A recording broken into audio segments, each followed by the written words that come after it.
Gary'sApps.com is the destination for apps that helps gig workers be safer, more focused, and more proficient.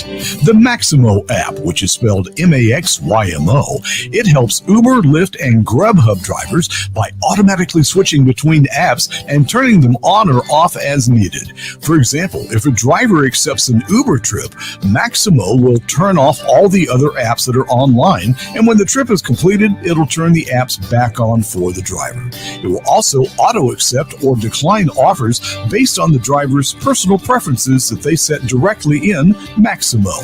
Then they have the Driver's Utility Helper app, also known as DUH, which is similar to Maximo, but is only for DoorDash drivers. It as well can help by automatically accepting or declining offers, in addition to showing drivers on-screen information such as the per-mile rate and how long until the delivery is due, which will allow the driver to make a decision quicker when the request comes in. The last app is Flex Alert for Amazon Flex drivers. It takes the hassle out of tapping the screen for hours on end, which can be exhausting, by automatically tapping the refresh button for the driver and then alerting them when a new block appears. This way they can focus on a more important task, driving. Find out more at Gary's Apps, GARYS apps.com for more information and download the apps you need today. What's up, everybody? Has anybody seen Gary? Gary's missing. Where we're is trying he? to find him. We need a. He I needs wanna to load- wear I a wanna red load and jack white Gary. striped shirt so we can say, "Where's Waldo? Where's Gary?" I just want to low jack him. I want to put like a chip in him so we can locate him at all times. He likes technology so much he probably won't care. But what's up, Hannibal? What's up, John? What's up, Kim? How are you guys? All We're good. good. How are you doing? I'm good, man. After tonight, I'll probably crash hard because I've been since Monday at this podcast convention, largest one in the world too. Wow. Yeah, it was pretty cool, dude. I met everybody from Spotify, or iHeartRadio, YouTube team, all the podcasting teams, Sirius XM, just everybody. And I mean CEOs, CFOs, everybody was there. So Nice. it was cool. It was very cool. And a lot of random niche podcasting stuff. But I learned a lot of tricks too. And I learned a lot of stuff about YouTube to podcast and vice versa. So if you're doing YouTube, you should be podcasting. And if you're podcasting, you absolutely should be on YouTube.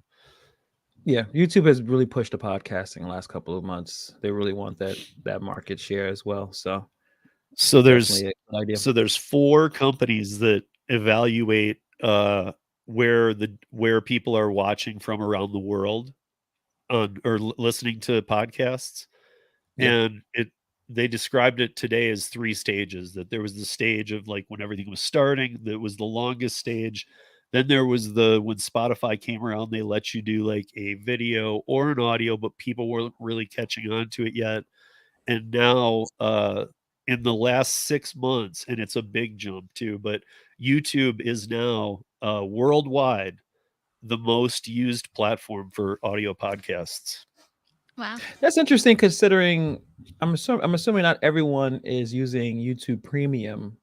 So Yeah, when how you are they when you click off, the video stops, right? I mean, not for me. I actually pay for YouTube Premium, but I'm wondering when you do a podcast, are you allowed to keep it on? Like, does YouTube? Well, it kinda does let like you- categorize it separately. Well, So that's a good question. They Yeah. also did do an update though to YouTube. Like I can minimize, like I Yeah, can go yeah. to another screen and like my And screen then just still push the there, screen aside, and it still and plays. it still Oh, plays. okay.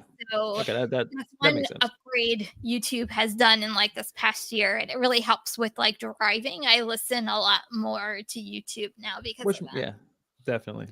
The other stat I'll share, because I thought it was really kind of odd, was that so they used only 25. There weren't like a ton of metrics here, but podcast listeners who are not listening through an audio podcast player or through, a catcher or any of those kind of things, the people who are listening through just Spotify and YouTube, which is a big percentage, is if you're over 25 years old, 80% of the people over 25 listen or use YouTube to listen.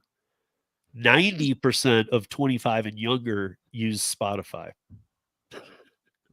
Does that mean I just I'm found it a young- interesting. I don't Does know. that mean I'm a young I old use person Spotify. because I listen to Spotify? Same here, Tim. No, it would make Yeah, you a I got young Spotify, too. person. I guess like That's what we're I'm old. saying. Like I'm ooh. I guess YouTube is for old people, but they also considered old over 25. Who said that? I mean, you. Well, that's what I mean. That's Yeah.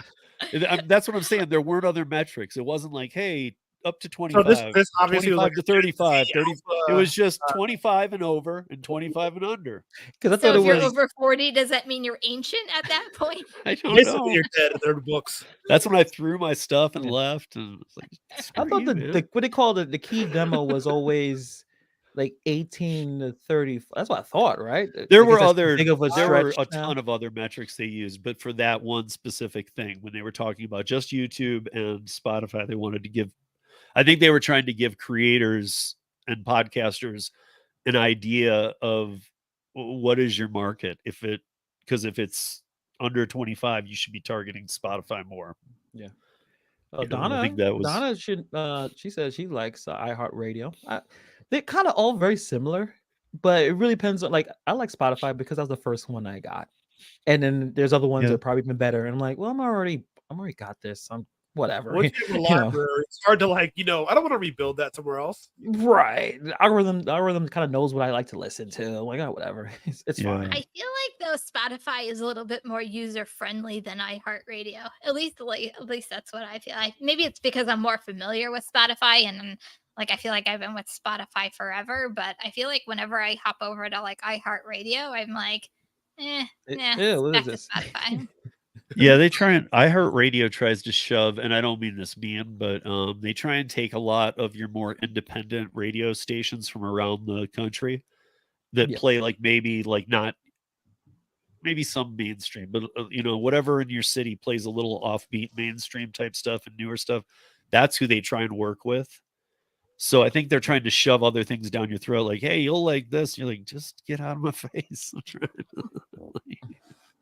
but they do, because like Hannibal was saying, like good suggestions come in on the things I listen to too, but not when I get into our iHeartRadio. It's like I think I keep them all just to make sure my podcast gets in there. But when I go in there, I'm subscribed to like who I'm subscribed to, but then I'll see like the worst recommendations.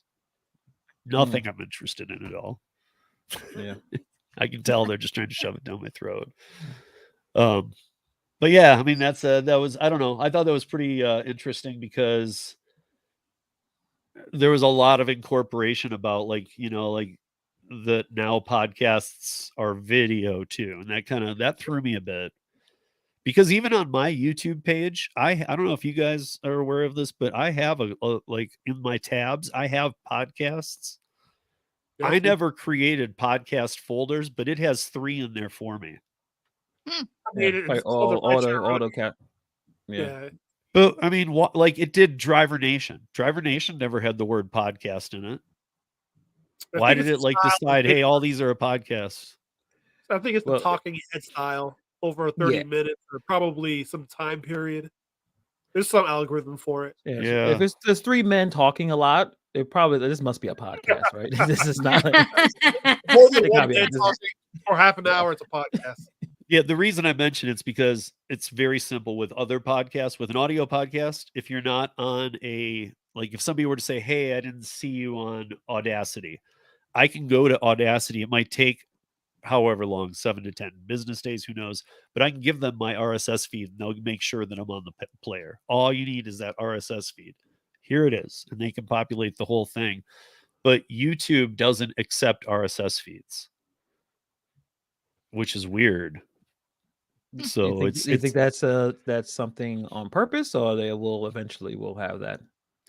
No, because I think that if they did that, with me alone, YouTube, and I know they don't care about the storage, but they'd have to bring in the minute like a RSS feed hits with the audio player, it just kind of a lot of the catchers just redirect it to me to get it. But like if the RSS feed was populating YouTube, that means that tonight it would start populating all 257 that I've done.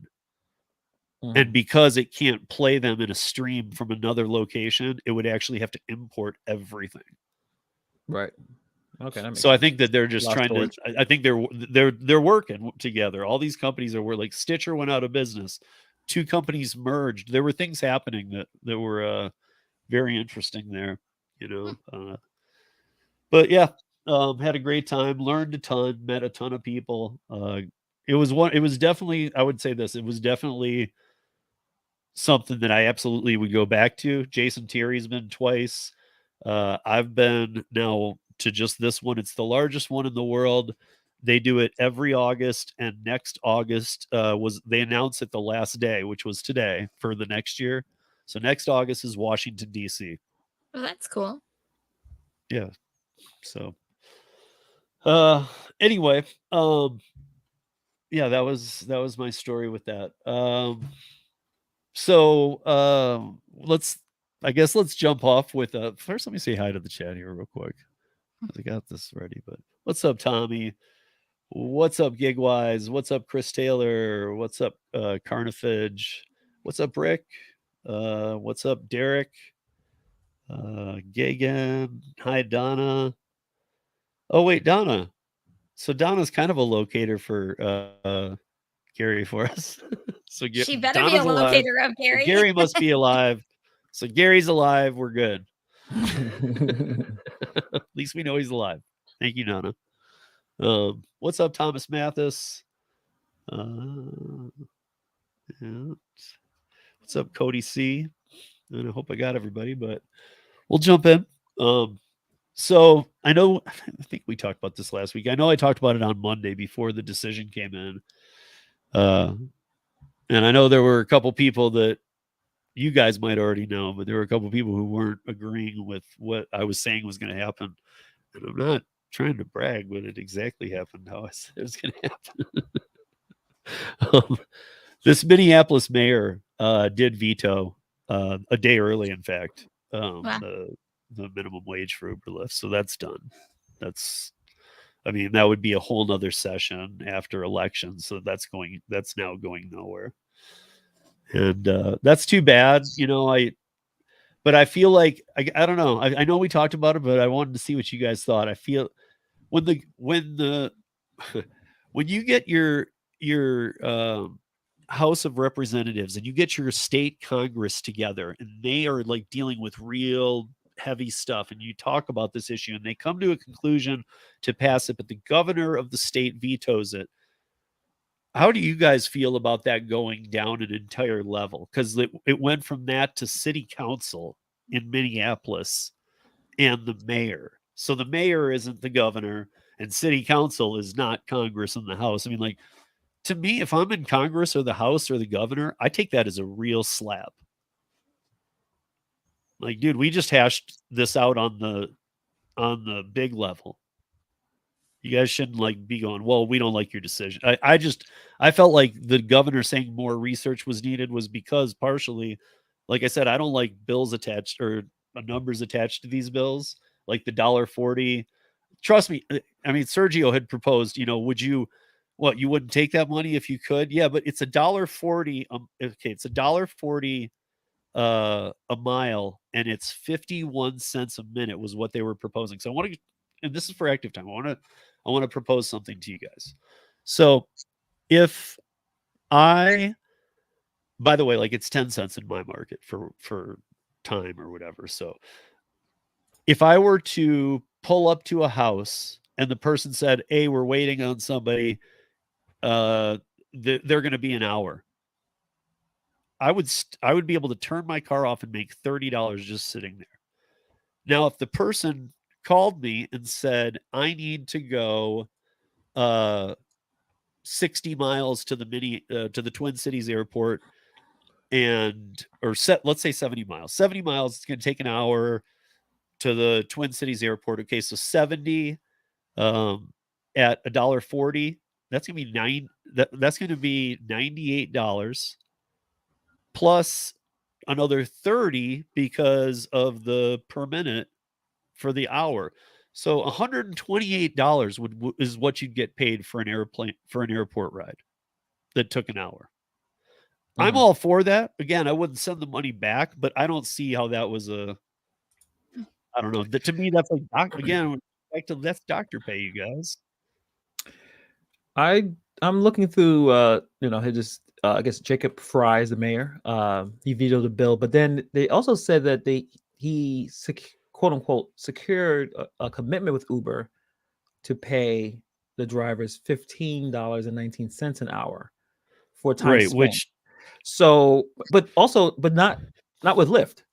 So only Uber. He didn't negotiate this deal well, with Lyft. because What even Lyft I gonna mean, do? here's my thing, Hannibal, and you should know this as good as anybody being in New York City, that when it comes time to that going into place, do you think Uber's going to pay it? Or do you think they'll go, never mind, we're just going to sue you instead? And I'm not kidding. I'm being dead Yeah, honest. I think that, Because like you said, or at least they did this just so everyone saves face to a certain extent. But yeah, you're right. I mean, there's no way to put them to force them to do it. It's a deal in place. Like it's not a law. Like I said, times are hard right now. We can't do it. yeah, They can pull out at any time. right. And guys, trust me, I'm not, I'm not like, you guys know me. I do not go in the back for Uber here, but I'm just saying, like, that's asking a lot to ask them to pay you $128. And I know I see Giggins says it's something about airport won't count, but okay, so let's take the airport out. Just a 60-mile ride or a No, but 70-mile ride. That shouldn't be that much money. I'm going to be honest, it shouldn't. I mean, do you know how much they'd have to be charging the customer? Because, yeah, I mean, if it was fair, they'd be charging like a 10% or 15% finder's fee or just platform fee or 20% tops. But we know they no, don't. They're going to take per 2 minute and they times. get the per mile. They don't get one or the other. That's interesting.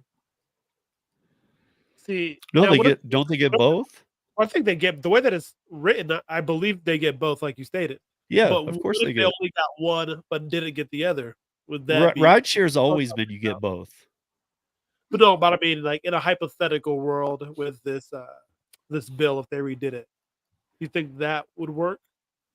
Just See, hypothetical. I don't like when we had the town hall here. Why again? I don't want any regulation, but it's coming. But I'm more about this regulation because nowhere in Stephanie's bill did it have any amount. It just talked about what's important. Hey, full transparency before I take an order. Hey, the customer gets full transparency. They see how every line item of what was what, upcharge on food, platform fee, blah, blah, and driver pay.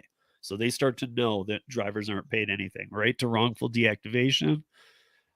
Stephanie didn't have any amount. It wasn't like it was even less, like $1 a mile even. Or she knew from my talks with her, she knew to leave that out. Like she's like, that's not the fight right now. The fight is to be transparent. If you make it about money now too, you're really stomping on free enterprise. Because it's almost, do you get like, I see what she's saying. It's like two separate fights. Right. Yeah. Because if you lump it all together, something's going to get lost in the mix. And then the chances of someone, vetoing it or just completely ignoring the bill, it's never going to happen. But if you separate it, then you concentrate on one thing at a time. And then that's how kind of things get done in favor of drivers. Yeah, Yeah. I think that the money part is going to be harder to do than everything else. Yeah, has to come later, I think. Well, okay, so if I'm that person too, and I'm taking that, and so and Hannibal's my driver, he's gonna be my driver, so he's gonna take me that hour. He's gonna make that 128. Let's just, I mean, we don't know, but what do you think the charge to me would be from Uber? 250. I was gonna say 3. So okay. In that range though, probably in that range. 275. $300 for a 70-mile ride. You have to get a second job for that. I'm saying, like, dude, if you wanted to go to the airport and back, it's going to cost, that alone is going to cost twice as much as your airfare. That's I crazy. mean, yeah, at that point, you might as well just fly to the airport. Fly to I mean- but it is interesting the criticism from him vetoing this because some of the council members are saying this he cut a backroom deal It's not a Yeah. law. It is quote this. It's a pinky promise with the same corporations who have exploited drivers for years. They're saying he's quote caved to corporate lobbying. And the talk of a compromise was a stall tactic. I think it was a difficult situation for him. I think it was political. I think if he would have done this and they left, everyone would have blamed him. Why did you, because like I said, it's possible that Uber and Lyft would have actually left the area if they did not want to pay. Well, the same- Lyft for certain already. Lyft is in transcript and everything. Uber has avoided it like the plague to say it. Lyft is set. Lyft isn't even. Uber has 3 different things they're looking at. How much more will it cost? We'll have less cars on the road, or we may leave altogether. Lyft just came out and said we're done. Make that a law, and we're gone on the 1st. Well, kind of go My back to thing, my thing became Lyft. You're pretty, that's pretty cocky for a company that might not be here on the 1st. but it kind of goes back to what I said like last week. Would you want to be the political figure that is blamed for almost like a gridlock in your own city because you now don't have transportation based off of Uber and Lyft going out of your city? Like, would you want to be the person responsible for that as a political figure and having a future career in politics? I don't know of a politician, honestly, who would sign off on that. Yeah, I think gigging. He was here last week talking about it in the comments. He was saying how bad the public access to transportation is in the area. So if you had like a type flight best in the country public transportation, then you could say, Uber, let's get out of here. Fine, whatever. Like either play ball with us or not. But when you barely can get people to move in public means, then you are kind of hamstrung. You kind of stuck with Uber and Lyft. Yeah, I think a lot of the things the politicians in that city are saying is purely posturing, going into obviously an election year. I mean, Hannibal lives in New York, and you guys look, New York, when they did the RideShare thing way back, it was like $27 and some odd cents because they said that you needed to make $16.86 or whatever. And they based that on $27 and some odd change because of expenses. That was per hour. Like, that's a lot of expenses, but I get it. Okay. But that didn't work. Uber has twice promised and twice never come through, Uber Eats and DoorDash, with the deals they've made. Like we were talking about, like they make deals and they just, dude, it's like that deal starts in 3 months and the day before it starts, they're like, we're just going to take it to court. Never mind. We changed our mind. But it's like that whole 3 months, you get everybody like all worked up, like all these delivery drivers going, finally, you're going to take care of us. Yeah. And then there's always a new churn rate, especially in New York, I'm sure, where it's like a whole new batch of people who are hearing this story and they haven't been through 3 cycles of New York lying to them. Or I mean, I guess Uber and Lyft lying to them and keeping it in court. But my thing is, if I was the city of New York, now again, I would need a lot of counseling on this one to help. But I would start saying, I don't know how you do it, but something in terms of, listen, if you challenge, okay, let's make this deal, but if you challenge it anytime after 24 hours from now, we're going to like dox you with this, because there's a lot of lawsuits that cities and states can put on these companies that haven't been. And I would think that even dude, New York's not, their politicians aren't stupid. They know that Lyft and Uber, or DoorDash, Lyft, Uber are not going to follow through on their word. They've already done it 10 times. So if now it's the 11th and they're like, no, this time we'll do it in 2 months, wouldn't you just be like, no, you won't? Yeah, there won't be any backroom deals for what's going on. It's going to be in the law, and they're going to have to deal with it, at least in the food delivery section, because they're still. I feel like that's the same thing you were saying about Uber in Minnesota, though. Like they're just like, yeah, we got you, dude. But I feel like it's like, no, they don't, man. And as soon as like they need to, they're gonna be like, you know what? We're looking into this too, just like your governor, and we don't think we need to pay that, so we're gonna sue you. I mean, they even do, like, it should surprise nobody. If you're listening to this and you're new, first of all, like and subscribe, please. But if you're new or whatever, and you're catching into this and you're like, they wouldn't do that. Well, I would highly recommend you look into Uber's history with Spain, the country. you will find a story that like a lot of Uber stories are crazy, but that's one of the most crazy stories I've ever heard in my life. So I don't know. I mean, you guys can look into that. They've been kicked out of Spain 3 times. There's been baseball bats, golf clubs. The taxi drivers are the most hardcore taxi drivers in the world are in Spain. And they literally like just this shy of killing every Uber driver they can. That's So not funny. it's not, but I mean, like literally, that's how they've got them out of there twice. Wow. You know, they like block hotels, and if an Uber tries to pull around to get a guest, they like come out in front of a hotel and beat you down. If that was my Terrible. Uber, I'd be like, man, I better not have to pay some cancel fee for this because Can you cancel to your app when you get up? I'll have to take your phone and do it right. Oh, there we go. Just show them. I'll be in his but I mean, the other thing too, the EV promise, the first city in the world EV promise is New York City. All rideshare, 100% by 2030 will be electric. Bullshit. Yeah, it's just people saying wild things just to say wild things. Yeah, I mean, I think cars are even staying longer on the roads. Like older cars are staying long because a used car, I think the average price is still 27,000, some ridiculous amount for a used car. It's like no one's buying cars. No, we're gonna just keep these cars going. How many chargers? I mean, how do you charge in New York City? I mean, like Kim, I know you go closest charger sometimes, to and Hannibal, me, you live there, but I would have to walk for, like, I have to park the car, have it to a charger, and then like walk home. So that's like maybe 20 minutes, 15 minutes. It's not close to my house. It can't be convenient because no, that's what I'm thinking. Yeah, I mean, like, and dude, also, if you live anywhere in the 5 boroughs, wouldn't you? if you live in a nice area, there's probably chargers. But if you live in a hood like I do, you're gonna walk. You're gonna, and then we have Teslas and stuff around here. But yeah, you're gonna have it sit there and walk, do something, and come back and get it.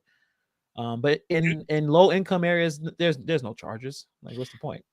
Hannibal, I have a question. Just because I haven't parked a car in New York City in years, do they ever put them in like the parking garages in New York City so that way if people come with their EV cars that they charge while they're in parking garages? Yeah, they have that, and then there's designated spots on the sidewalks, like on the curbs, that they have especially for EV vehicles. But sometimes they're very packed. Every time I drive, I always see someone charging. So if you're looking for a charger, you're probably circling around looking for a place to do it. But they have some spots. It's still not enough by just at 2030. It's not happening. Oh, and this is a Governor Newsom lie. 100%. Yeah, he's not going to be there. 100% of rideshare will be electric, or else. I mean, well, here's the deal: is that if they're not to 100%, they can only use the ones that are electric. My thing is, you guys don't have the infrastructure. You don't have the charging stations. You never will. And like you said, Hannibal, like my neighborhood is blue collar, you know? So like in my neighborhood, if I'm imagining if this were in New York, most likely I'm a rideshare driver. I'm not gonna have a charging station near me. Right. No, and then what happens if you have to struggle to find one? Now you're losing money potentially because you should be, having charging to go, which you have to do. Is the average Uber is the average Uber driver going to be able to afford an EV car? Like I've said this before, like we've completely jumped over the hybrid stage and went right to EV. Like I feel like we should be staying a little bit on hybrid just to get people incorporated into the electric world and then go full blown electric. We're just completely going over a step and going right to electric, where as of right now, I don't think there's a lot of drivers that can afford to be completely electric, at least in my opinion. No, you're right. There's not enough. I know when I went to the New York Auto Show a couple of months ago, all the car manufacturers were pushing EV. They all were. Most of the cars were on the lot. And I'm like, I'm not sure I want, like I said, charging, long distance driving. I'm going somewhere that has a charger. Like, what about the hybrids? Were they not even talking about them? They had a few, but a lot of the especially your main brands, they were pushing it. You can tell every center, whatever you went to Toyota, you went to Ford, you went EV. So they're really pushing this onto people. Yeah, I think Which is crazy because if Well, all the people pulled the trigger on this right now, there's not a way to charge them.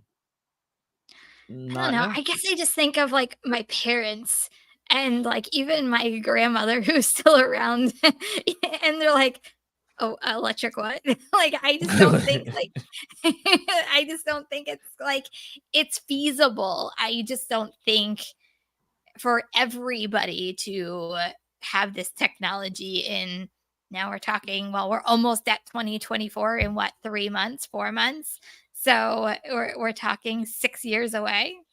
No, I don't see it happening. No, me neither.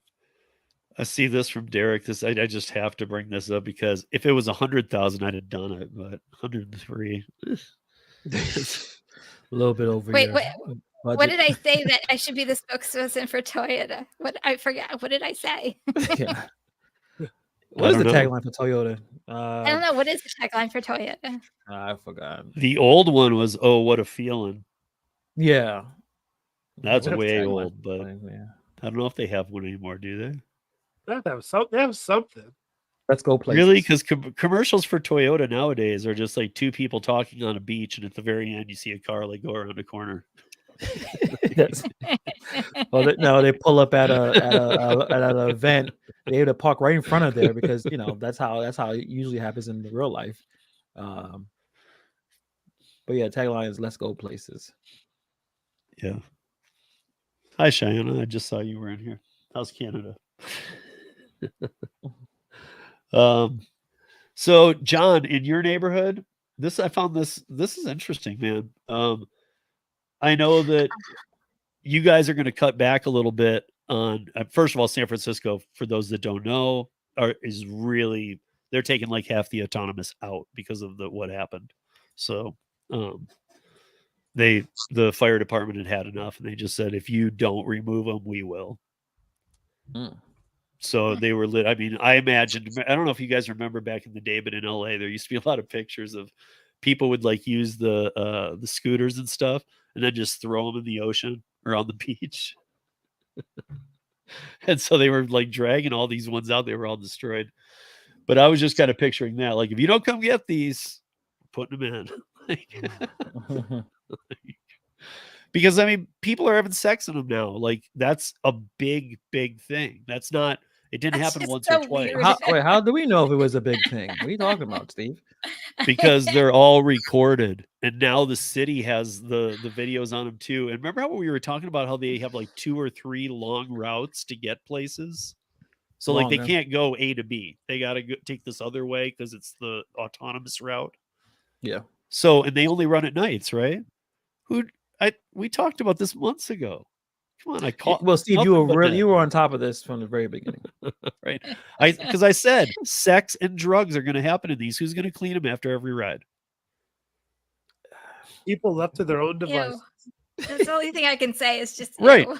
And so, like, there goes the cruise. 2 people just destroyed it. Like, with a black light, you'd be like, oh, there might be stuff dripping. So, even who knows? Who's the person? And now it's your turn to get in, Kim.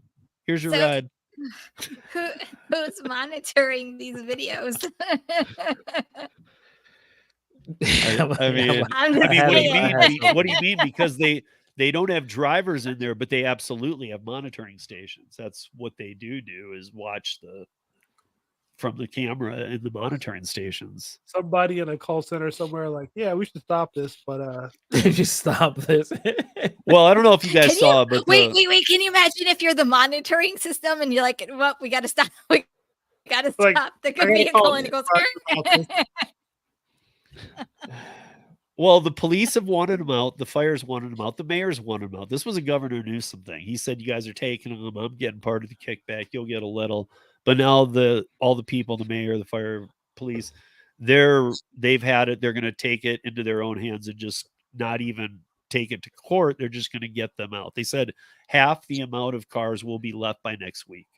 And then I saw a couple interviews that were like, yeah, but you're going to need to talk to the company, go to court, and they're like, no, we'll remove them. They will not be in the city, period. They're a danger. They don't work. But so I found that really interesting because, first of all, there's the sex. Next is the drugs. And then, like, I know that it's really reaching, but what about like the heroin addict who's like, dude, I don't even have a house. I'll just sleep in this thing, take the really long ride, gets out, leaves a dirty needle on the seat. Again, nobody's cleaning these in between. And so a family gets in and a kid sits on that dirty needle. Not good.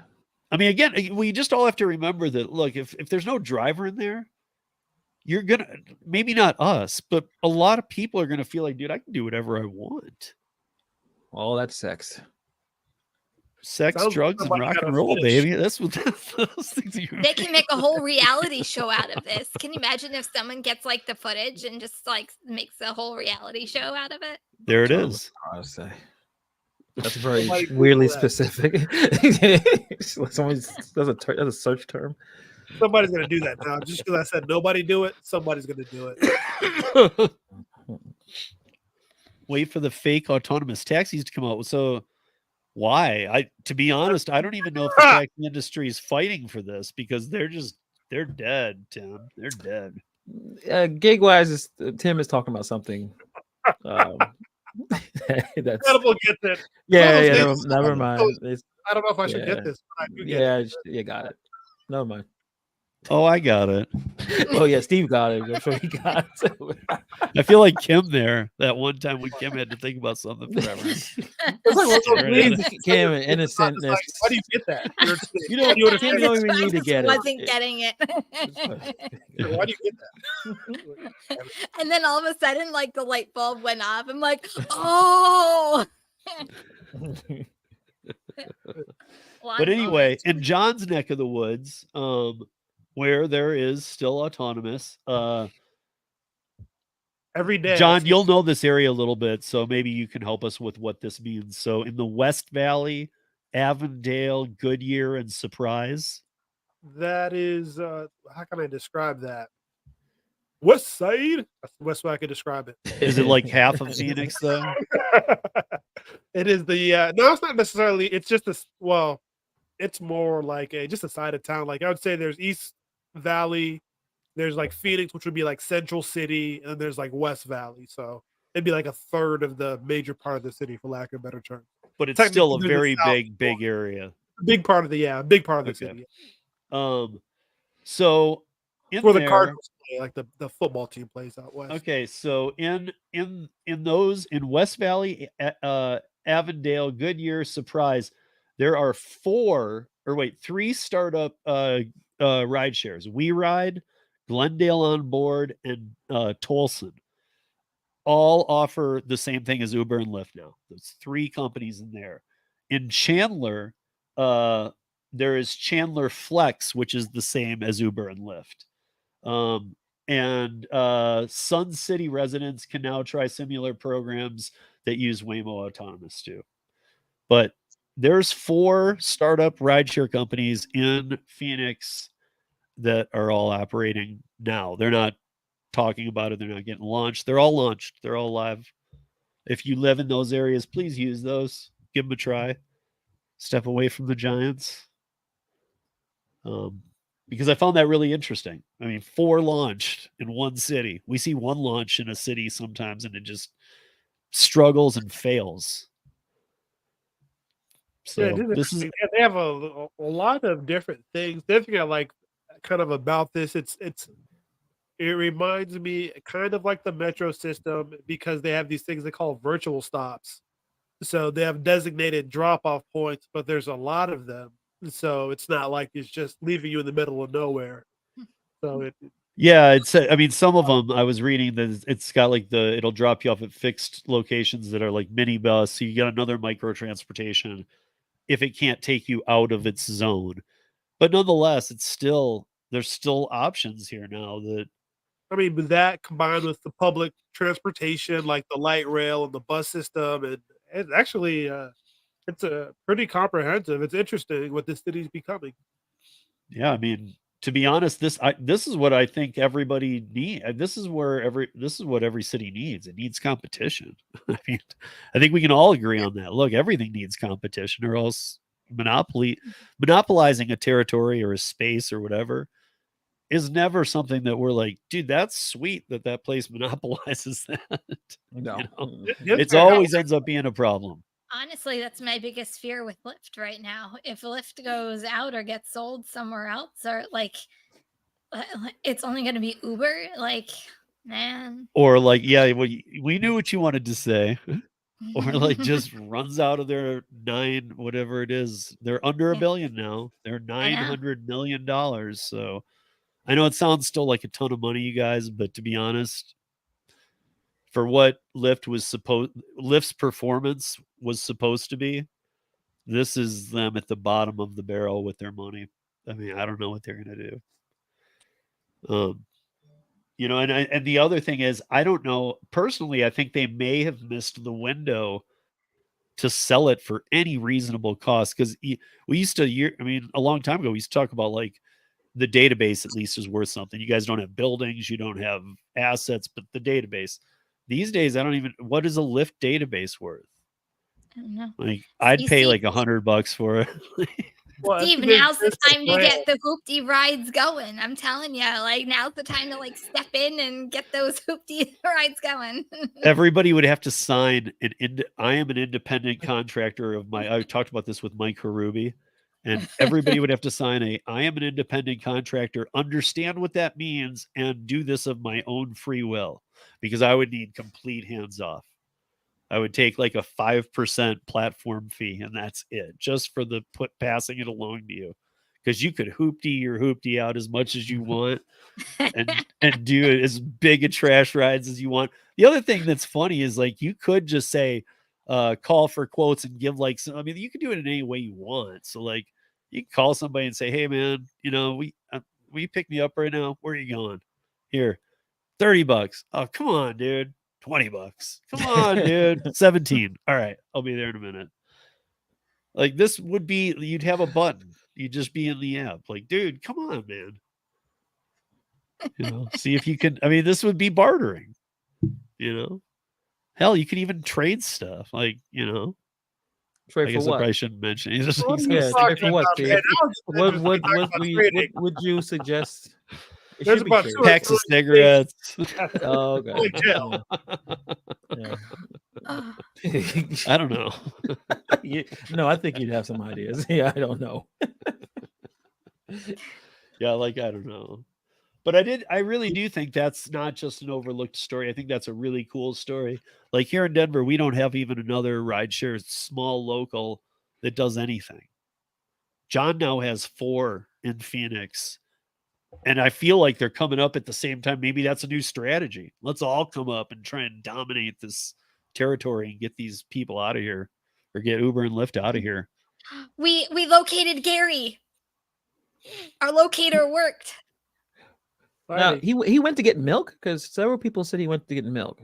I hope he got the right brand. Gary, are you the milkman? Now I'm picturing him with like the old school milkman like uniform with the with the big truck dropping off milk. The hat and everything. In the hat, smiling. So this is pretty damn interesting. Starting this week, Uber now, to do Uber rideshare, not Lyft yet, but in California to do Uber rideshare, you have to be 25 years old. Because the insurance was through the roof for 21 to 25. So now they've like, I know, but here's another bad solution. It's like another duct tape patch. You know what I mean? Like, why is that going to help?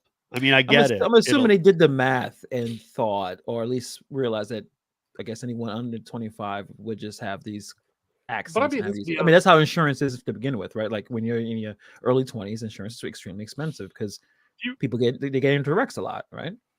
Yeah, but do you want your Uber driver to be 21 years old, or do you want your Uber driver to be 25? As long as they could do the job. Depends if they listen to Spotify or YouTube. Yeah, then we know how old they are.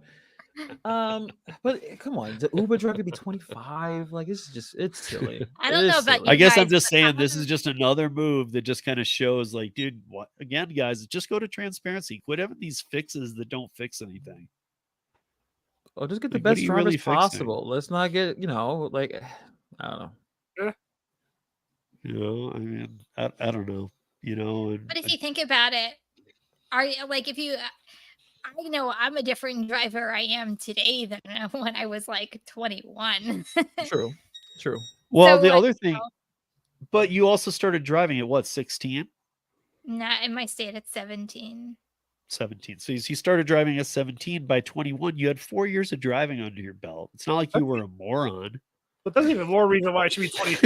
Nowadays, these people don't have 4 years of driving. People don't get their driver's license until late nowadays.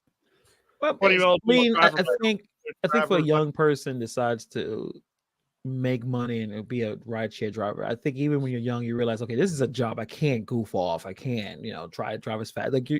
So I think it is. It has to be some insurance, whatever, because insurance, they don't even care as long as how old you are, what kind of car you have, they're gonna quote you and and be a lot of money, especially in California. I can see why they'd be like, oh, you know what, let's just not even bother. 25 and older.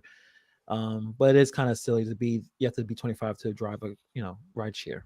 I'm Like, surprised they haven't done it in New Jersey, since New Jersey has one of the highest insurances in the United States. it may come, right? Maybe, You just start from maybe, one place. maybe this is the conspiracy part of me. Is maybe it's just like this push to like go, look, we need this generation to like Max. I'm gonna use my son as an example. Like, he's learning to drive right now, but it's like he's he's in his senior year, and here in a week and a half he turns 17.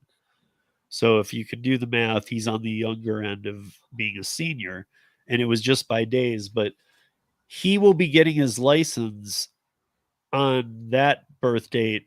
Yet he could have had it at 16 and done his driver's ed from home, which I paid for, and he ended up doing, but he put it off forever during the pandemic. It ended up taking about 20 hours online. I was like, do it, dude. He had nothing going on. Yeah. Do they like, not do that no. in school anymore? Like, I got my permit through Kim, health. you're pointing out That's our how I age got my again. permit. I know. I'm like, do they not do that anymore? Like, I don't even think John That's not probably their had that. anymore, no. No. Home ec was just going out of style, unfortunately. Yeah, no, I'm like, do they no not do that no anymore? wood shop or any of that. It's Home not. I had a little bit of shop, I had a little bit of home ec, Yeah. but I did not.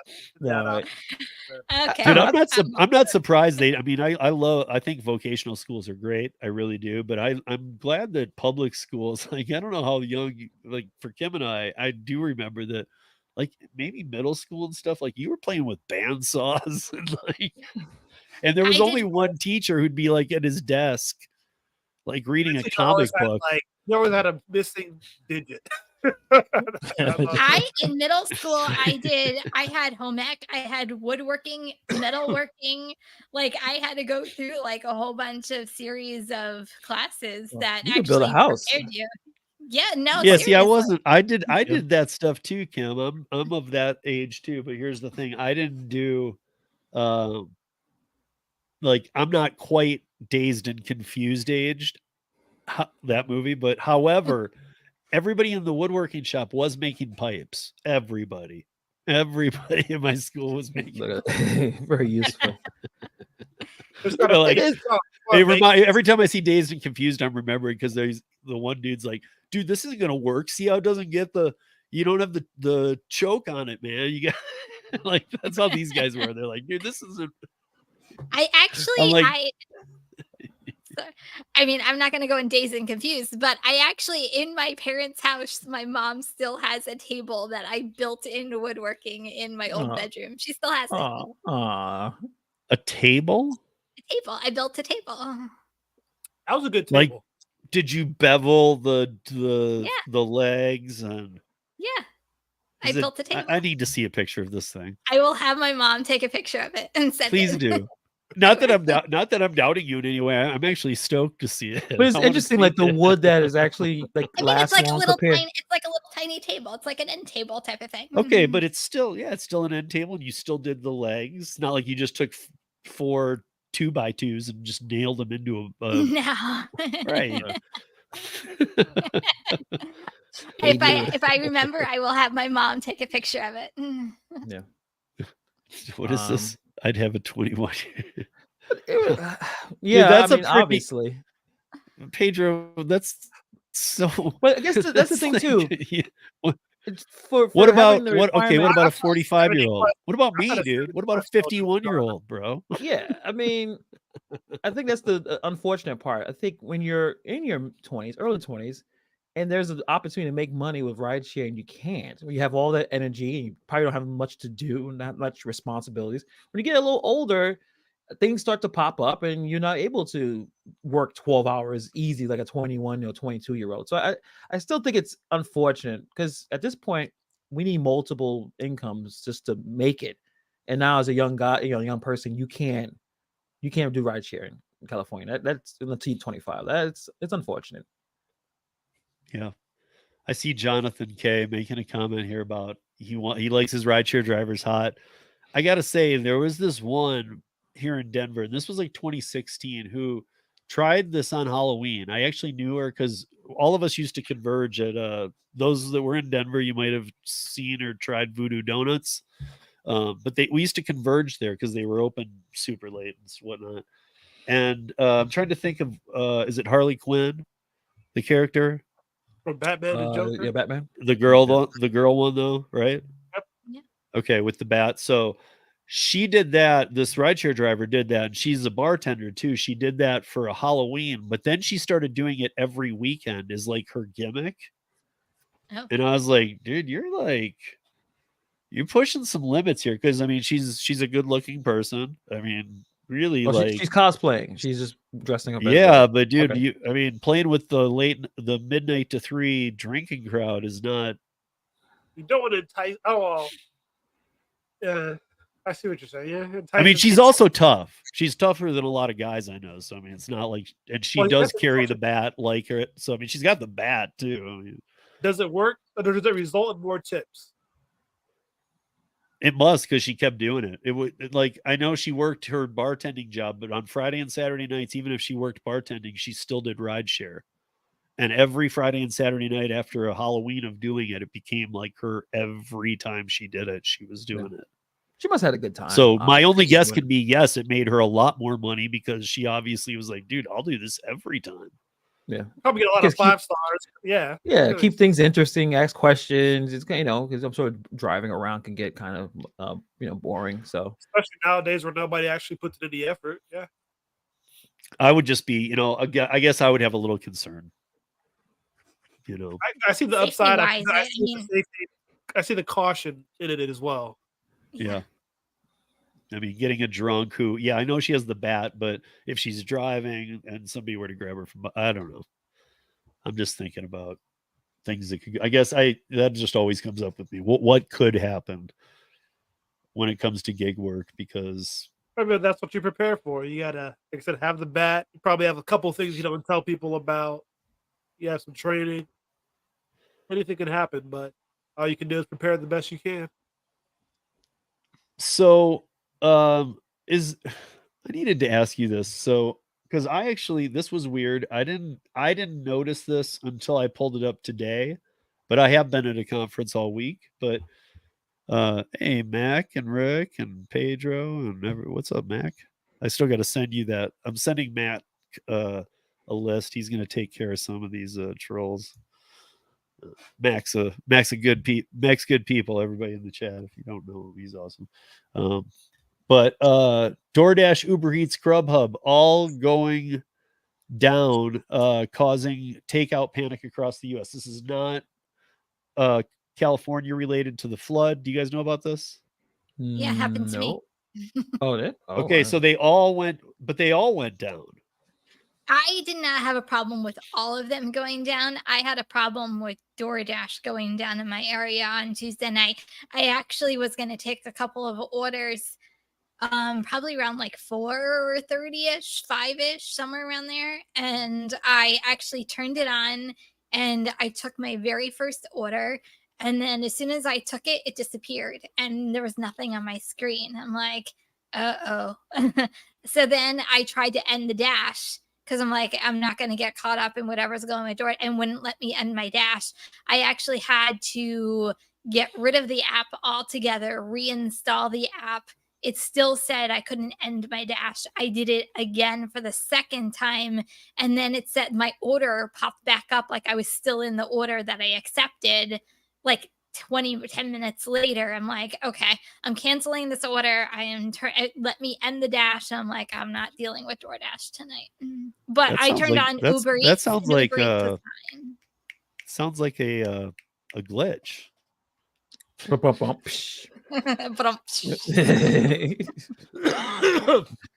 But yeah, so the popular food delivery apps Uber Eats, Grubhub, and DoorDash were all reportedly down for a period of time Tuesday afternoon, frustrating workers and customers alike. Service on the company's websites appeared to be restored after a brief outage, but the customers may have been charged for the orders that did not go through. My biggest thing is, how did all three go down at once? I don't know.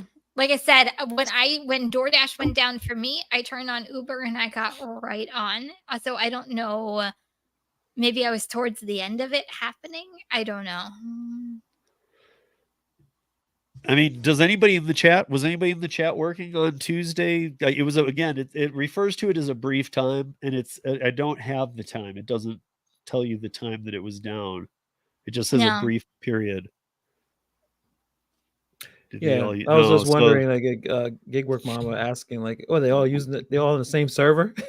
Yeah, All but these apps on the same- exactly. I mean, AWS? Didn't we have a different they're all server? using AWS servers, but they're all at different locations because they don't Right. share Yeah. anything. It wouldn't be So- the same server, different Yeah, companies. so unless like whoever owns, like, I guess Amazon did something wrong with their server and like, oopsie, and it went. But yeah, I don't know. But even that, once you I went- have those servers, you're As soon as mine went down, I actually went on to Michelle's Facebook group, and she actually had already posted it on her Facebook group. This is exactly what's happening with DoorDash. So I knew it was like nationwide and not just my area. So if you guys, like, I believe in, Michelle's Facebook group, any other Facebook groups, even Uber Eats, Grubhub, I have them all because you can get like really up to date information as soon as it happens. 100%. And by the way, I'm glad you hit on Michelle, because I want to give her a quick plug, because for those that sometimes just get a little burnt on the day-to-day with YouTube, if you do take a break, I mean, Pedro's suggested it, I've suggested it, Hannibal, I think we've all said, if it happens, you need to take just take a break for a minute. But if you do, Michelle's Facebook groups are she doesn't let crap go down in them, and she has the two largest Facebook groups for DoorDash. This is for Dashers.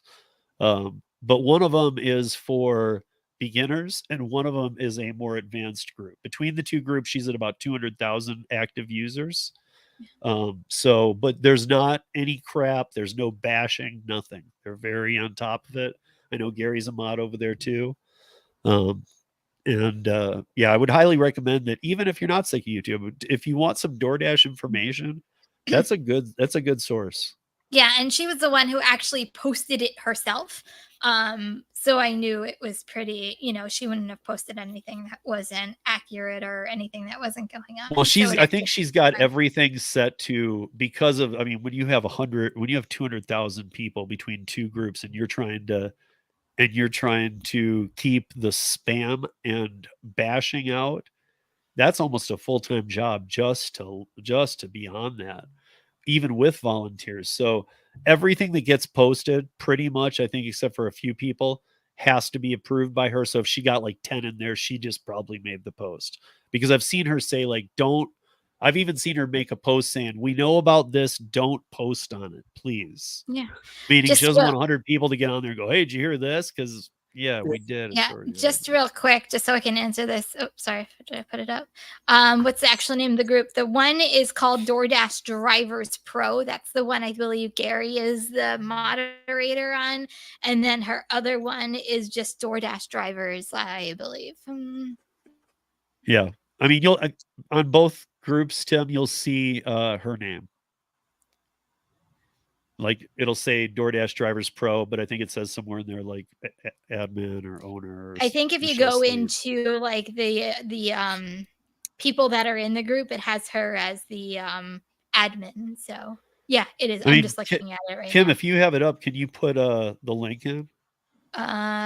Sure. Give me 1 second because that's not. Because actually, we probably just need the DoorDash Drivers Pro. I don't think many people in here are beginners, but I don't really know. I mean, about that difference. But I just find that weird. I feel like those three going down at once for a certain amount of time. When I first saw it, I was like, this has got to be California. It's the only thing that made sense to me because I knew that DoorDash had halted operations. I knew this, that, and the other, but it looks like other people are posting it unless they're posting spam. Are they doing it? Because I'm like, I have to like email it. Cheyenne did it, and so did Tim, and I trust those two. So I'm guessing. Okay, then we're good. Because I'm like, I have to email it, and then I have to do this. Yeah. So okay, this is interesting. So did you see that they finally have this position filled, which I find rather interesting. I didn't even know it was a position DoorDash has. But they have hired a restaurant owner's advocate at DoorDash, which kind of goes against everything I know about DoorDash. Like they come in, they're like, hey, you want to be our partners and we'll sell your food? No. All right, well, we're going to do it anyway. Like they have they smashed their moral compass, put it in the garbage disposal, turned it on, burned the house down. I mean, they don't have any morals. So like they're putting this guy in who's the chef behind, if you're in Philadelphia, maybe you will know these, the chef behind Federal Donuts and other Philly locals, direct, what was the other one that I was looking at? Because he has another, Zahav. If anybody, I know there's a couple curry people, and I didn't see if Josh was still in here, but Zahav and Federal Donuts are supposedly very popular places there. He owns them, and now he's being onboarded to DoorDash to fight on behalf of restaurants who have issue with being on the platform. And he's going to be paid by DoorDash to do this. Well, that's pretty cool. I guess. I'm trying to, again, it's my brain. I'm just trying to find where's the spin here. Or is he just some retired chef? And they're like, dude, just sit at your house. We'll give you $500,000 a year. Yeah, I'll have to listen to, like, has he talked about this? Has he explained the situation from any of these? Well, the only thing the only thing I really liked is that he is a chef. He has started like 11 restaurants in Philadelphia. All of them are still in business, so they're not like, it's not like he's bad and they've gone out of business. So having been in the restaurant industry so much myself, I can say that chefs who put in 30 years do give a crap a lot about food quality. I wonder what he feels about ghost kitchens. Well, I wonder what he feels about DoorDash. Yeah. I mean, because this is the kind of thing where I can see it being like, if you guys have ever watched Bar Rescue, clearly, like John Taffer has the bar, but he always brings a cook and another bartender. Okay, right. So the cook that goes back is always like, what the heck? This is how I see him being. Going to locations and going, what the heck? Pulling out the thermometer and going, why is this not cooked? Why is this one cold? What is this? Yeah. I mean, if he really does the job, that's how I would see it. Yeah. Or like you said, you could be cynical and think DoorDash could pay this guy just enough to not care. I mean, they have that kind of money. So if he takes the job seriously, I think he can help, because many people who are running DoorDash never ran a restaurant, never built one, never ran that kind of business. And there's things they're missing with that aspect. So I guess we could be optimistic, but we'll see how it goes. To be honest, the rescue. Oh yeah, me too. Me too. I could work with Taffer. I could do this. I don't know if I would myself. I could because I could be the guy, because I always get mad as hell at the bar. I know all the jobs in the restaurant and bar, but I always get mad as hell at the bartenders, because even at the best places, they suck. I would love to be the guy where it's like, he's going to show you guys why you're wrong at everything.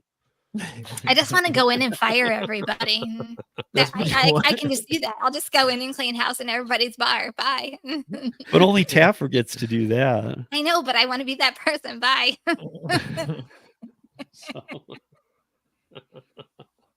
So I guess to talk about, just to finalize this up though, I do look at if it wasn't DoorDash, because it's only that name that's preventing me from thinking this guy will do a good job. But I know a lot of chefs, not cooks, chefs like this, and they take food so seriously. I can't see him going, you know what, I've put 30 years in, now I don't care at all. I mean, even if they're paying him a ton of money, I just don't see him sitting back and going, screw my career and everything I put into it. Right. You know, because chefs love their work. They love their work. They're passionate people. Yeah, I mean, when they, you know, and they're very like, again, not cooks, chefs. And I guess I'm not demeaning cooks, but I'm talking about chefs. I mean, they really care. Is it exact? Is it?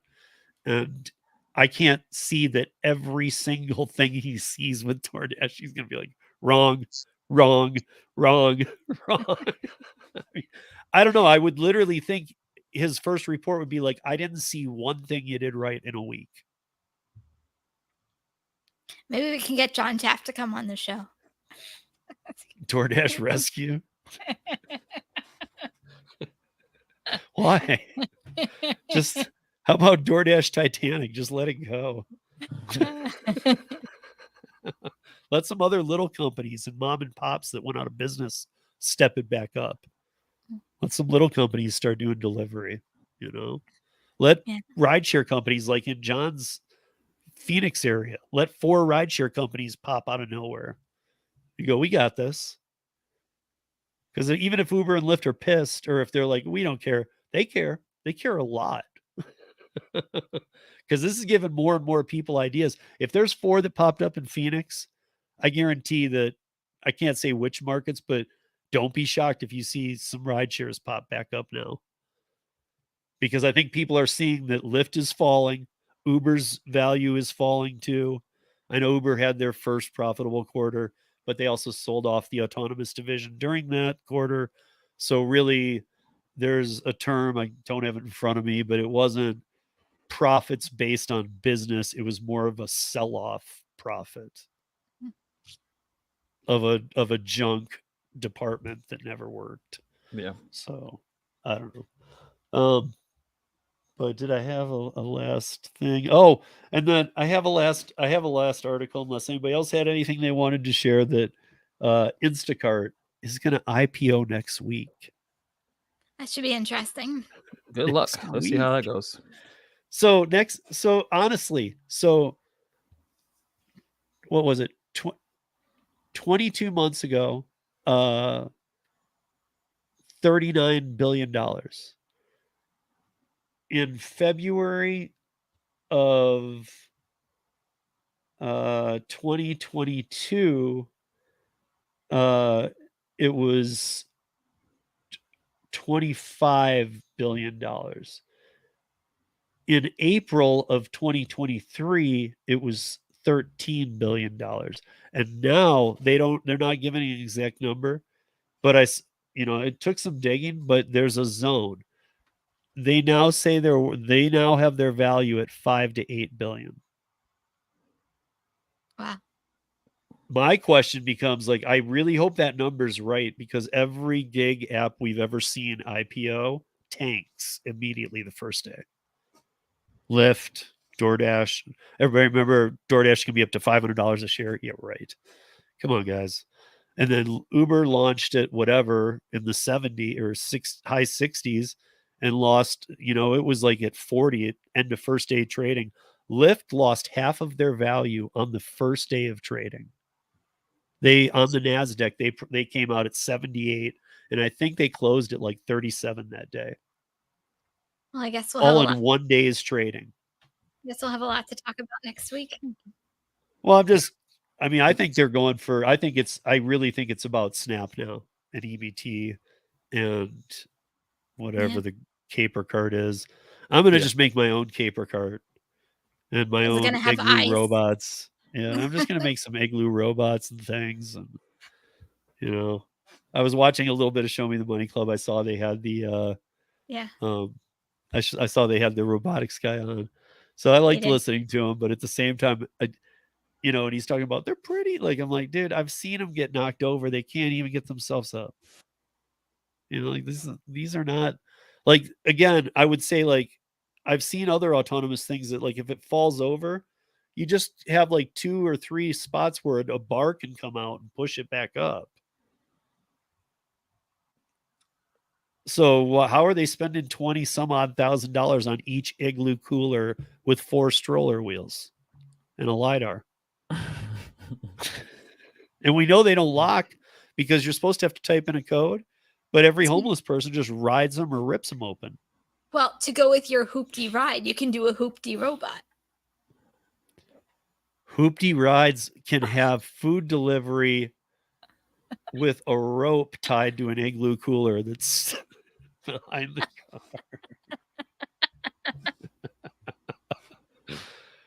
I gotta hit this before we close this out though. But Rick, are you asking what bar rescue is? Jesus, man! Like, if I had never seen one, I would go watch all of them right now. I could literally binge watch it for like days straight. I binge watch it and I've seen them all. Yeah. It's one of the rarest. I mean, like, I don't do that with anything. I No. binge watch bar rescues still. Like, if I see it, I'm like, sweet. And it's very rare. I'm like, I haven't seen this one. Very rare. They marathon it a lot on the Paramount channel. A lot. Like you I can was gonna almost say, turn I on feel like and Paramount just, Channel like, is bar rescue channel. yeah. That's probably the only reason they even have that. Because I don't think anything else I know that's on the Paramount. Oh, Paramount has a platform. lot. If you Yeah? get Paramount Plus, I think it's only like $4.99 a month. They have tons of stuff. Oh, okay. If you do Yeah, multiple this is parts, they're free. Gigwise is right on this. There was one in Atlanta too. He does an amazing job at what he does. And I know, oddly, you guys, if you don't know, I know you know this about me. 30 years in the bar industry. Tim Gigwise, 30 years in the bar industry.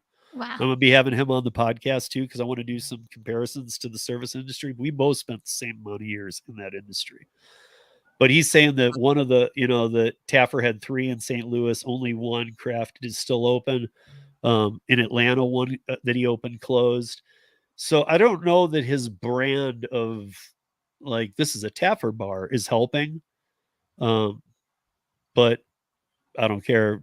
When he talks, he knows how to bars run a bar because I've some ran bars enough. can't. Yeah, He because some knows what bars he's can't doing. be saved. Some can't be saved. Yeah. Some are too far gone. Some change after whatever he decides to change. They They change, change it it back. right back. So sometimes you can't save all of them, but I think his record is better than like the other what we call like Kitchen Nightmares. I don't know if you guys are familiar with that with Gordon Ramsay or like Kitchen Impossible. All those get closed. I mean, they'll dump a lot of money and make it seem like it looks nice, but I think Bar Rescue John Taffer, I think his record is pretty decent with the bars he rescues. I gotta ask, is Candy a stripper? It just sounds like it. No, but aside from Candy, but all jokes to the side, if you guys ever, I think it's like $4.99 a month for Paramount Plus, and they have like new movies, they have shows. Like it actually is a really good thing to actually have. I enjoyed my Paramount Plus. Yeah, $5.99 is not that bad actually. No. See, I don't know if you guys do conventional cable. We don't anymore. We've switched from a few things. We I think these days we're with Sling. So like, if something isn't included, I can a la carte it and add it, just the one channel. Yeah. It's like kind of like YouTube Plus or YouTube TV. Yeah, that's what I got.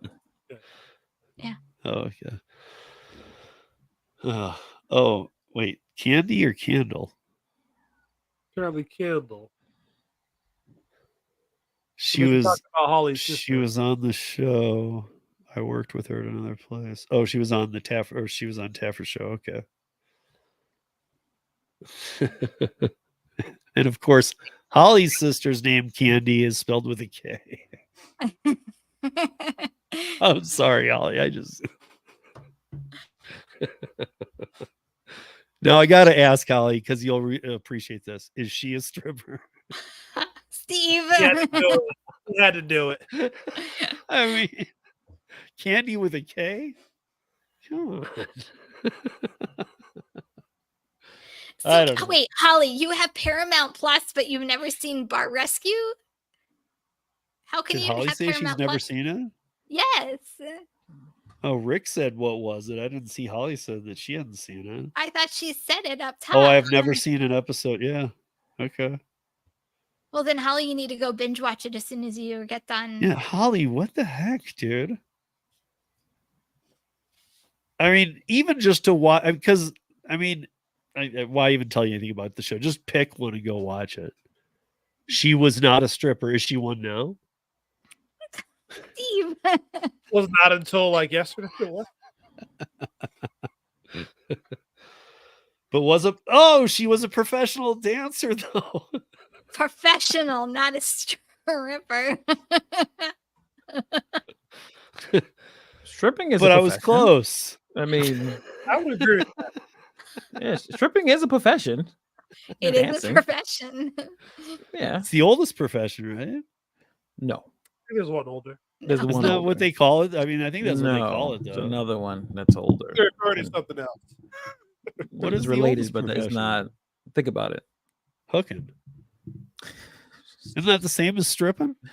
No, I it's don't, a I don't big think so. difference. I'm pretty Well, sure I don't it is. know, dude. There's some All right, strip all right. clubs Next in week this we'll town. break down the two gig work. I understand the difference, but activities. in this town, you can pay extra money to go into rooms and place stuff. for- I Apparently thought goes that was especially- everywhere in the country, so I don't know. I'm not a strip club guy. In fact, bachelor parties and stuff, just disgusting. I just don't even want to touch stuff in there. I'm always like, it's so dark that you're like, oh, like, dude, I know there's like stuff everywhere. Oh, that's actually cool. Look at Holly's. Hold on. That's pretty cool. Yeah, that's pretty cool. My ex-wife, her grandmother on her dad's side was a Rockette, That's awesome. Cool. Cool. which I was always I've really never been. kind of I've never funny. been to that show. I need to go to one of those. Oh, I don't even know. Do they still do it? I think so. Yeah, it's like one of those New York touristy things that people from New York don't go to. But I need to check that out. Mhm. Oh, see, Tim bartended at a strip club when he was 23. Jesus. Okay, Tim, we're going to have a serious talk on the audio podcast, especially after podcast movement this last week. I learned a lot of cool stuff, a lot of ways to bring some things in. So, Oh, that's cool. Okay, am I going to date myself when I say I actually like Barry Manilow? no, you're just going to tell us a lot about you.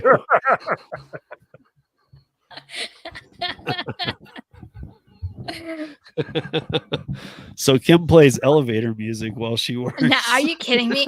Like, if you actually listen to my Spotify play mix, like, it goes anywhere from like hip hop to rap, and then like all of a sudden, like Frank Sinatra will come on, or like Barry Manilow will come on. Like, I have such an eclectic mix of music. I listen to everything and everything. I love that. Kim, I think Kim can appreciate this being from New Jersey, but in Hannibal being from New York, just the other Yeah. day, my Spotify playlist went from Mobb Deep to Bon Jovi. Nice, nice. Well, I have to have Bon Jovi. See, that's why you I you mean, can't come leave on. Spotify. Oh, It I knows get you too well. But So it- you try but to- it's Algorithm skip- good. But it skipped over the boss. They don't really think he's the boss in New Jersey, do they? Yeah. Like, yeah. They actually just announced that he's gonna like be doing a 2-day concert here in New Jersey, and I feel like it's already sold out. I would think I honestly haven't done a lot of shows with people that are huge like Elton John and stuff. I would think Bruce Springsteen could go to one of your bigger arenas and Oh, sell out 20 easily. shows in a row. Easily. Him and 20 Bon nights Jovi in in a New row. Jersey can probably do like a whole month tour here and would be sold out every single night and make like $1 bazillion. And I'm not talking about at concert venues. I'm talking about like where Yeah. basketball teams and stuff play, like Yeah. those kind of venues. Yes. Yeah. So, clearly he doesn't, because I do know the boss likes to go drinking and driving with Obama. If you guys didn't know that, you can look it up. I mean, you're like, you got this covered. Okay. I mean, they're friends. I just know that they do some drinking and driving together. You can go find it yourself. Bruce Springsteen and Bon Jovi are good friends too. I mean, it's a Do they drink and drive? I don't think that they drink and drive, but no. But they've been known to be spotted a lot together in New Jersey. Yeah. So Kim, Money Hungry just happened yesterday. You're going on vacation. I am. I'm very excited. So there is a place. Kim's becoming one of the most missing people on the panel. Oh, shush, I am not. Hey, Girl, don't you repeat feel it. like No, but what are you doing? What are you I doing? Because I know you're excited about it. I am, we're going to well, in the bottom of New Jersey, it's called like Cape May, and right next to it is Wildwood, and it's like a resort type of place in New Jersey, but it's one of the oldest shore towns. George Washington stayed there, like that's how old it is, but it's really cool just to go down and relax. So we're gonna spend a couple of days down the shore before my daughter goes back to school after Labor Day. So but how much time are you taking off? Just like midweek. It's literally like Monday through Friday type of thing. Okay. Nice. But that's a lot for you. That's a ton. Like you are gonna be. Yeah. I feel like you get by on like 1 hour of sleep a night. You with like 10 hours of sleep on a vacation. Can you imagine? No. Granted, that's not going to happen. Like that's not going to happen anyway. Like my daughter is like clockwork. 6 o'clock every morning. Her bedroom's upstairs, ours is downstairs, and like I feel like that tap tap tap tap tap, mommy.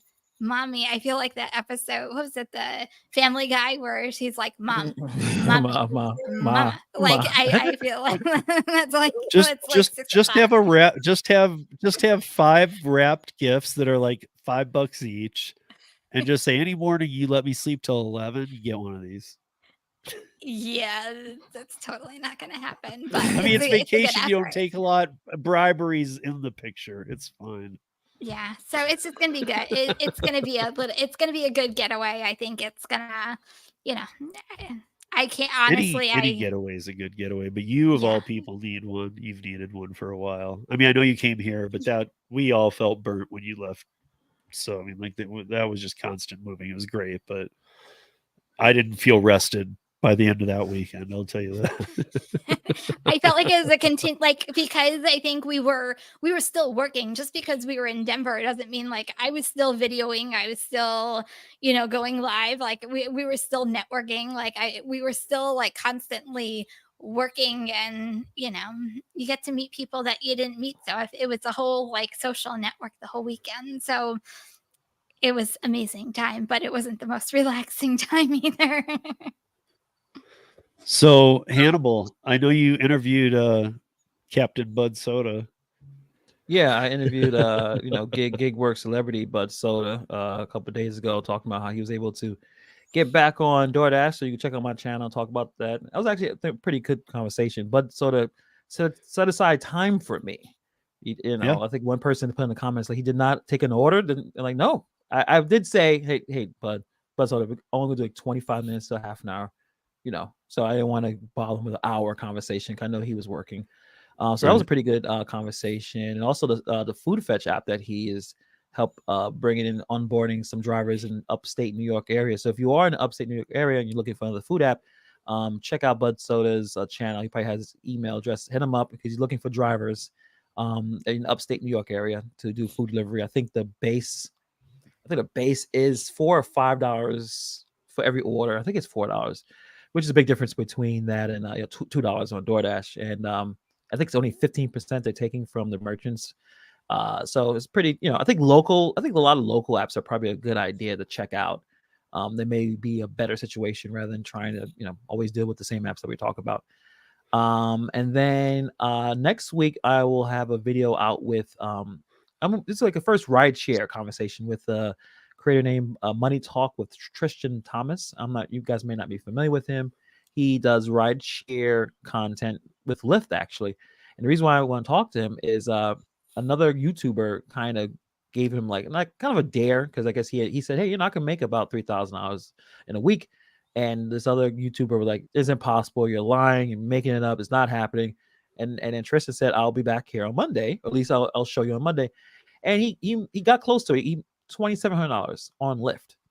So where is it? What market? I'm not sure, but we'll talk, have him Okay. on. But same kind of similar situation with a Bud Soda, about 25 minutes to half an hour. He definitely said it's not something he could do every week. It's like he's like, if I have to get it done, because I'll do it, but it's not something that he's doing every single week.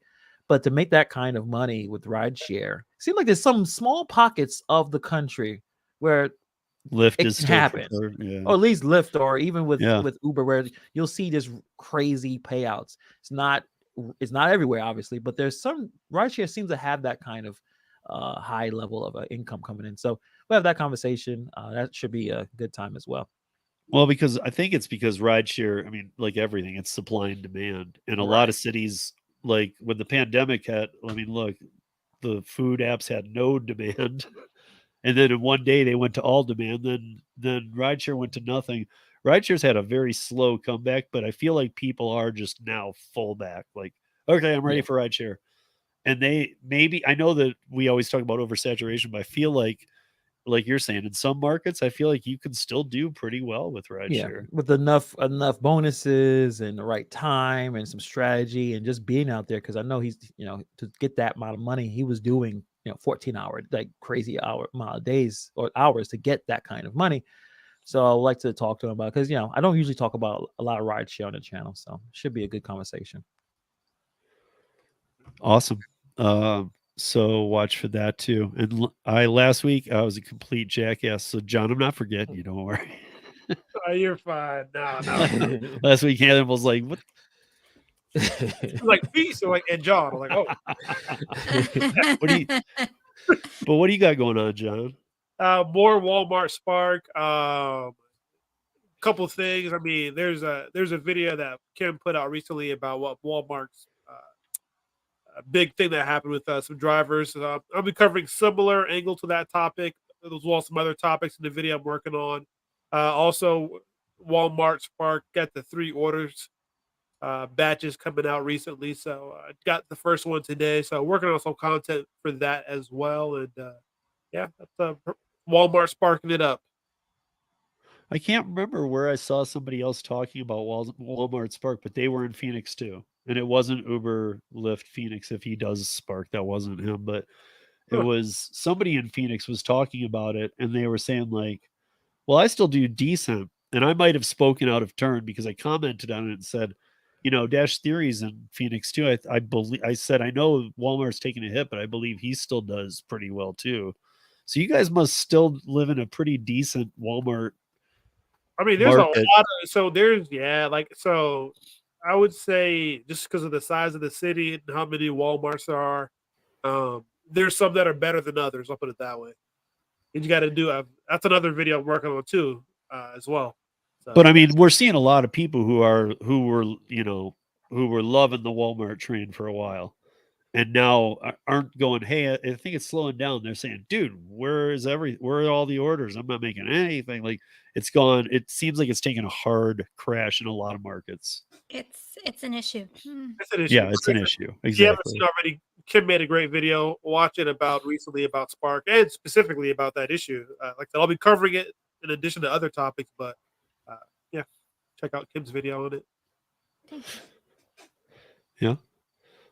So Kim, I mean, before we get out, like your Walmart Spark today compared to it's completely changed. I mean, granted, I stepped away from Walmart Spark. I still do it maybe once, twice a week. If something like pops up, I'm like, okay, I'll go to a Walmart.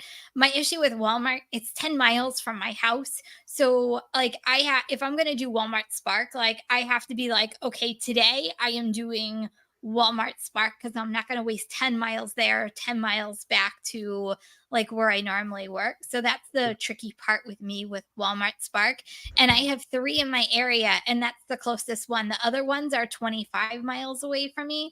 So it's a little tricky doing Spark in my area, which is why I went kind of back to food delivery. But like I said, I'm still doing it maybe once, twice a week. If I turn it on and I see an order, I'm like, oh, okay, that's worth me going over. I'll do it. So, to say I know exactly, my market is still, I mean, I got a $40 order, I think a week or so ago, and it was only, 2 grocery pickups. So it's still halfway decent. It's just a matter of knowing it. But I understand like the article and the frustration of the drivers, because there are times that you can just sit around and watch other people just go in and out and go in and out and have 2 different phones. And like, there's definitely an issue that I think Walmart needs to address, that a lot of drivers, especially if you do it full time, they're feeling it. And I think that was my biggest thing. Like, I'm not a full-time Spark driver, so I feel like I don't feel it as bad versus someone who has been doing this 30, 40 hours a week. They are really feeling what's going on with Walmart right now. Yeah, I think the one thing I'll add to that is just like Kim market, like Kim mentioned, 3 within 25 miles, whereas me, I have 4 within less than 8.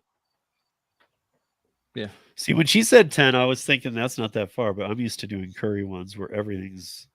Kim far. has 1 week to do a curry. Oh no, she won't be here next week. You have 2 weeks to do a curry. Do I really? I'll be honest. Alice emailed. I'll talk to you offline, but I actually have a little bit of a curry issue with my market that I didn't realize I was going to have. Is it toll related? Yeah. I figured. Actually, you and I might have even discussed it a little. Yeah.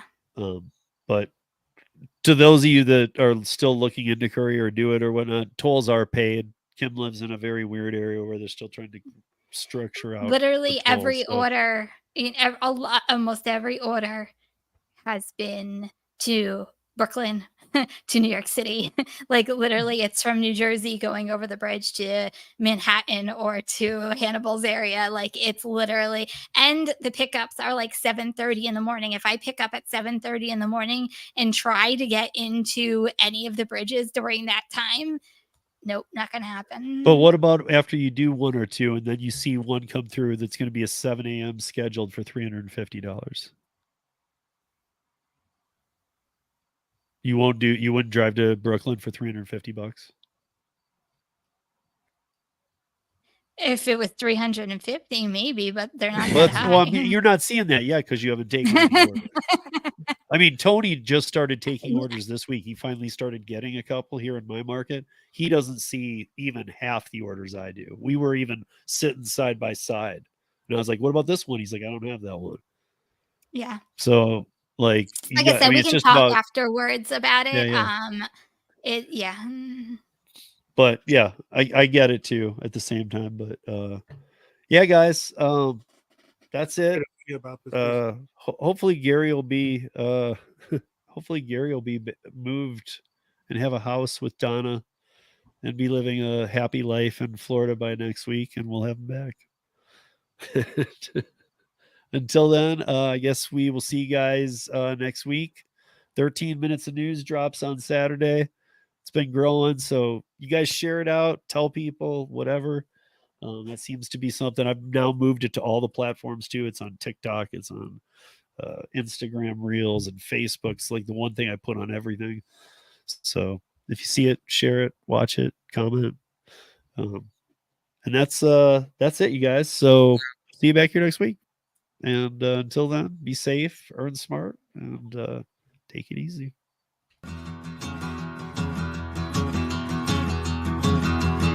Well, midnight headlight, blinding on a rain night, steep grade up ahead, slowing down and making no time. I gotta keep on rolling. Those are windshield wipers slapping out the tempo, breaking from the rhythm with the song on the radio. I gotta keep on rolling.